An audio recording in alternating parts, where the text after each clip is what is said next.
এটা ছিল রবিবারের ভিডিও। হ্যালো এভরিওয়ান, কেমন আছে তোমরা সবাই? ঘুম থেকে উঠে মাত্র রবিবার দিন দেখি চারিদিকে হুলস্থুল কাণ্ড। বর উঠেছে অনেক ভোরে, আমি ভাবি রবিবার দিন একটু লেট করে উঠবো, যেমন 9টার সময়।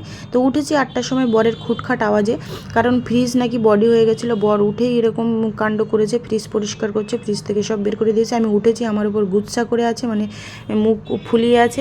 আমি বারবার জিজ্ঞাসা করলাম কী হয়েছে। বললো অনেকক্ষণ পরে বললো বডি হয়ে গেছিলো। ফ্রিজের ভিতর কালকে একটা দুধ রেখেছিলো ডিপ ফ্রিজ, আমি এতবার বারণ করার সত্ত্বেও রেখেছিলো, কিন্তু আমার রাত্রেবেলা সত্যি কথা ভুলে গেছি ওটা বের করতে। তারপর ওটা বাস্ট করেছে, সব দুধ পড়ে গেছে। আর কি হয়েছিল, বর দেখি সব ফ্রিজ পরিষ্কার করছে, উঠে আমি একটু হেল্প করে দিলাম।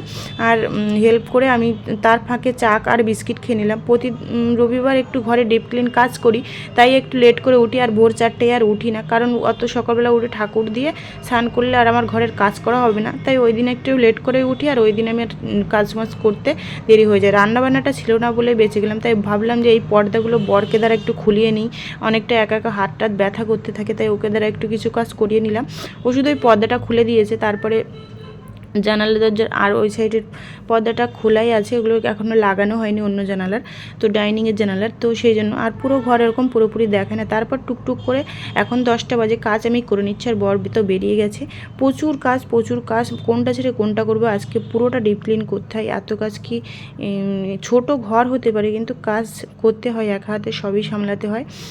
তারপরে সব টুকটুক করে নিচ্ছিলাম। আর পর্দাগুলো না অনেক দিন হয়ে গেছিলো, তাই আমি পর্দাগুলো চেঞ্জও করে নিলাম। আর বেড কভারটা তো প্রতি সপ্তাহে 2বার করে চেঞ্জ করে দিই, সপ্তাহে 2বার করে চেঞ্জ করি, কিন্তু পর্দাগুলো অনেক দিন পরে চেঞ্জ করি, তো মানে একটু সেট করতে লেট হয়, তাই সব করে নিচ্ছিলাম।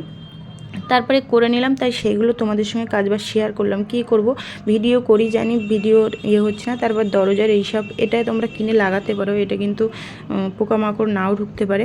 তারপরে এই কাজ, বেডরুমের ঘরটা জাস্ট সাজিয়ে উঠলাম, এই বেডরুমের ঘরটা জাস্ট পরিষ্কার করে গুছিয়ে উঠলাম। আর আমার কিউট সোনাকে কী সুন্দর লাগছে দেখো। তারপরে এই ঘরটা বাকি আছে, তো এই ঘরের কাজটা তোমাদের বেশি দেখাবো না। প্রচুর এই ঘরটা নোংরা, আমাকে পরিষ্কার করতে হবে, খুঁটি কিচেন টিচেন সব।